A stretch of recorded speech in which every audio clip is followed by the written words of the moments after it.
Hey everyone, Matt J. Doyle here with Tap Interviews and Team Easyway.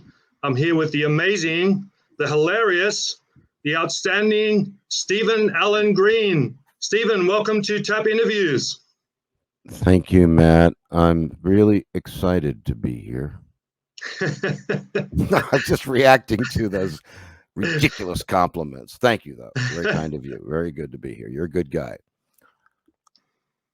Yes, so just starting off, could you please tell us a little bit about your biography, a little bit about you, so the viewers can get to know you a little better? Well, I was raised by buzzards in the Sahara Desert, and I spent a good 32 years in prison for being too clever in society. No, I'm a lifer showbiz. I grew up in the showbiz family in the 60s, and I was a musician and an actor, and I became a stand-up comedian at the Comedy Store when it was a big deal, at least to me back then, and it was to a lot of people. It was stand-up was new. I was a paid regular and MC. I wrote for all kinds of comedians and knew everybody and brought up everybody and lived at the house. And then 5 years later, I went up on stage and quit showbiz. I announced to the audience it was my last show, and I meant it. And I was only getting out of it because I just felt I was leading an irresponsible life, and I wanted to get back to business and stop dreaming. But as soon as I announced to the audience it was my last show, I felt no more pressure to be funny, and I was fun again. And at the end of it, the audience seemed to like it so much, and I enjoyed the experience equally, that I said, not even thinking this, I said, you guys have been great. Maybe I'll come back tomorrow and do another farewell performance. And I got a standing ovation, and then that became my act, where every show was my last. I toured North America, and that's what kind of made me semi-famous in the UK. But I want to clarify about the UK that when I say I was semi-famous, I mean they took me seriously enough to book me and put me on television and represent me. And that was something I could never get here in America, in spite of the fact that I had a great launching pad, which I got a lot of great things out of the Comedy Store. These days, I am an award-winning filmmaker from various film festivals that are very legitimate and, very cool. And I'm producing a feature film based on a short film. Congratulations. Thank you. And good night. I got to get out to my next interview. That's what I meant by hilarious. Yeah. My formula, Matt, just to make the host nervous. That usually reeks. I'm sweating. Well, you like are Rodney very up funny. here. Huh? You are it's getting hot in here, huh? Well, I can't open the door because it's too noisy, and so I got no cross breeze. But hey, that's okay. Hey, well, let's move right along. I just want to right along. Yeah, I want to share a couple of videos with the audience. Is that okay, Steve? I would love if you shared videos. Are they? Those kinds of videos. Yeah. Sorry, it's very lonely up here in the hills. Please. Some YouTube. Oh, YouTube. Yes, YouTube. All right, here we go. Go for it. Yeah. All right. The first one is Stephen Allen Green acting reel. Where is this? Like, is this supposed to be? Am I supposed to see it? Oh, here we go. There we go. Here we go. All right. Sorry, I'm the engineer as well. There we go. Somebody with the same name as 5 guys who got pushed in front of a train, cars, or a runaway hansom cab. There were budget cuts, city budget cuts, and so they turned off the cloud mechanism. I know my reputation. Look, am I deluded enough to think that I'm the funniest comedian around? Yes, I am. This isn't a solid spruce top. Trust me, it really is good quality. And I do respect your knowledge about guitars. You guys at Motorpoint are selling your cars way too cheap. So increase your prices and then give away free servicing. Save your sales. Cast these demon children out. The big screen South Park weekend continues tomorrow. Now that I've won Best Anchor, I have a lot more power around here. Perhaps we should meet up for a drink and maybe look into getting you some junior reporting. 7, 6, 5, 4, 3, Think about 2, 1, and live. It's Christmas Eve 2005, and here are the headlines. Harassment in the workplace is on the rise.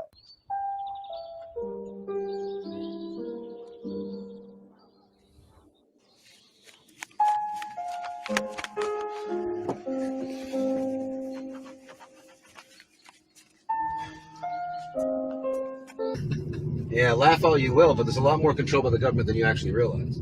Perfect for each other. Perfect for each other in what way?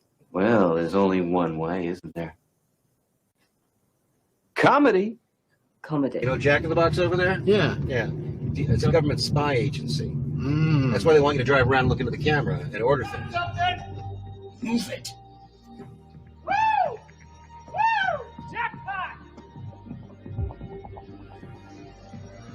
Jack.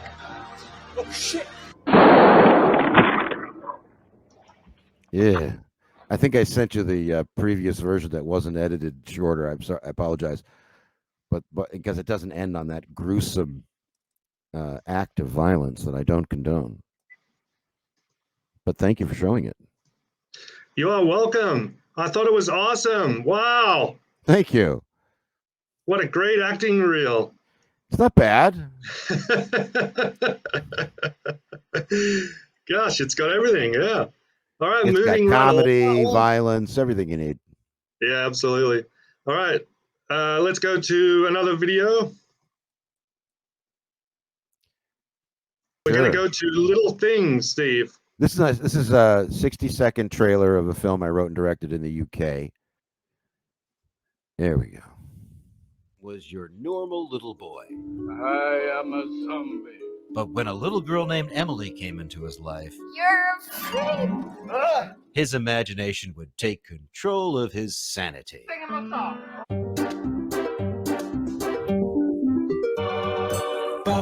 When you hear the bell, you'll be completely cured of your obsessive compulsive disorder. Rupesh Parekh and Pandelic Films present How Do You Feel? A Stephen Allen Green film. Sort yourself out. Addie Vanderbilt. Fuck off. Siri Stein. Oops. It's it. Steve Jameson. How the hell do I know when they're hypnotized? And Anna Wing You silly fucker. in Little Things. Sorry, I forgot. Little Things.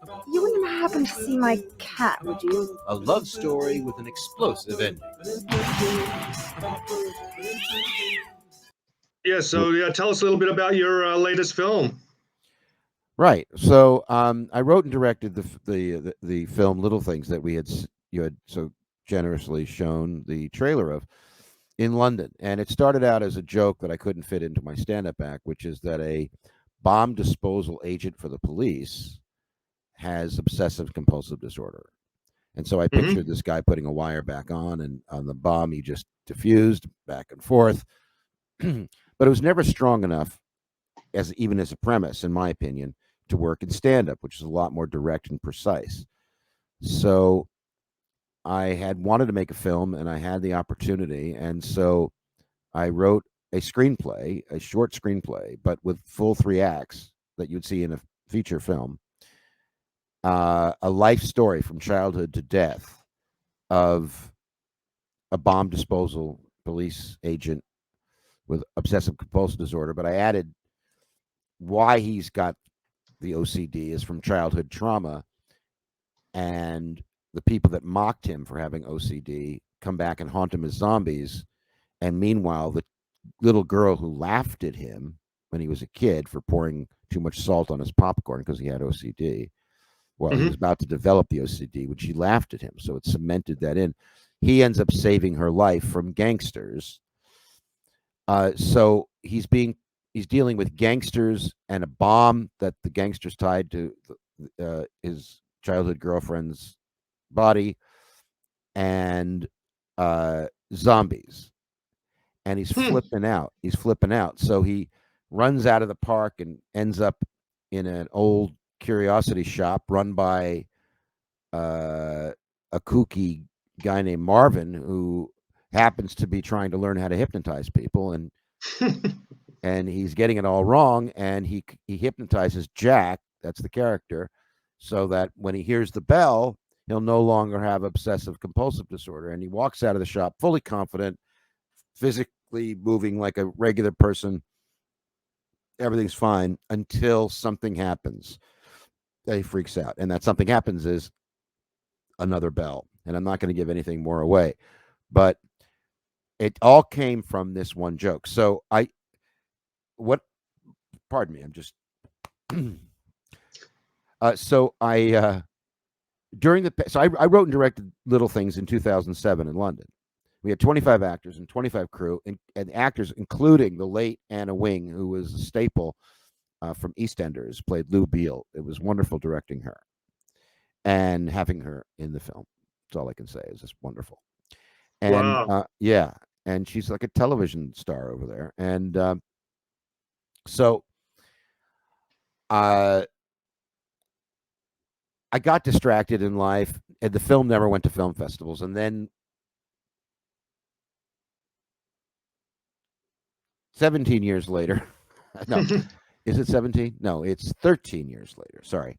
13 years later, I'm in pandemic. I'm in quarantine in a small 177 square foot apartment with all kinds of problems in the apartment, and right on Sunset Boulevard, across from Netflix, where there's protesters from Black Lives Matters, and there's National Guard, and there's always something going on, and it was just too dramatic. And so I started developing my OCD again, and it was like putting my boots on, taking them off, putting them on, taking them off. And it occurred to me that the meaning of this film. And so I started submitting it to online film festivals, which was easy, and I was in control of doing it. And I started winning at about a 43% hit rate, and I won, semifinalist and selected. But I also won 4 Best Dark Comedy Short awards. And then somehow one of the festival directors communicated with me through Facebook and was telling me they really loved my movie, and they would love to see a feature film. So I was flattered, and I, of course, put it in the bucket of, yeah, we're all deluded out there, including me. But then I thought about it, and I remembered that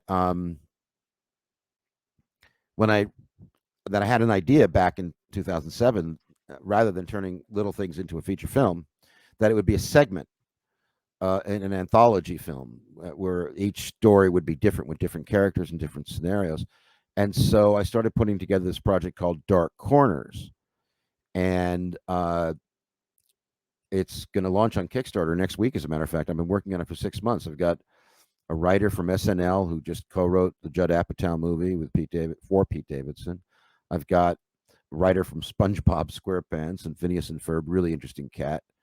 I've got a young comedian who hosts a Netflix show called 100 something on Netflix, and I should know it, and I'm sorry.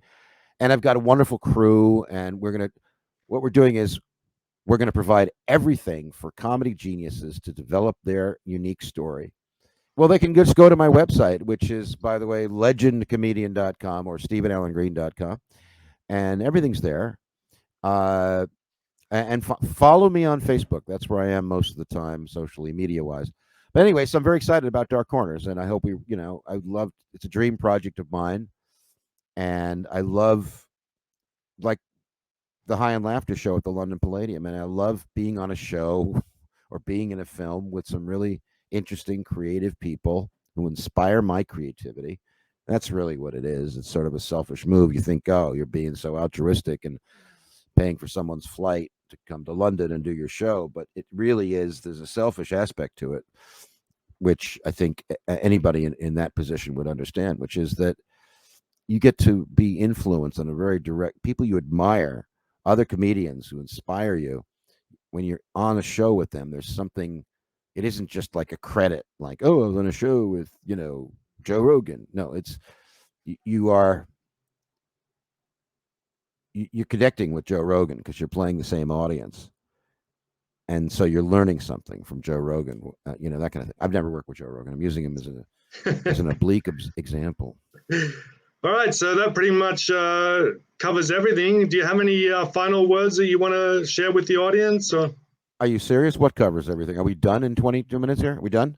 I usually keep them to about 20 to 25 minutes. Oh, okay. I didn't know that. I'm sorry. Anything I want to share with the audience? I can't think of anything I want to share with the audience. I mean, I have some coffee if anybody needs some, but No, I just thank you very much for having me on your show, and I wish you a lot of luck with it, and thank you, audience, for paying attention. And I hope I wasn't completely boring. No, it was great. We got to see your acting reel and another video, so that was good. Okay, so maybe I should be doing Jackie Mason, because maybe that's more important. Because you have like, when Jackie Mason died, it's like, he's like, I am up in heaven now, and I'm complaining. And heaven, what kind of buffet they got up here? I don't know. You'd think that if people died, more Jews would be up here, but no, they don't have us. So, All right, Steve. So well, thank you. Tell everyone. No, wait a minute. I'm not done with you. Are you not done yet? I'm not done yet. I'm just getting warmed up, as Al Pacino would say. I mean, when do we go live? By the way, are we going to go live in a few minutes? We're already live. What? Yeah, just look for Dark Corners on Kickstarter and Legend Comedian. Thank you very much, Matt. You're welcome, Steve. Thank you very much. Thanks, everybody. Bye. Okay, bye. Hey, everybody. Sorry about the difficulties that we had. I apologize for that. That was Stephen Allen Green. I'll just share his website with you now, even though he's not here. Let me just do that. Just bear with me.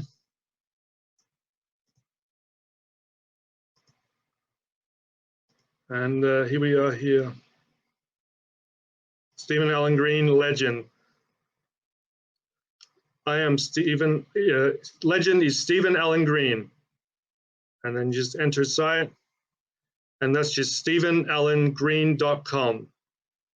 And then you have all about SAG, Stephen Allen Green, all the information that you need.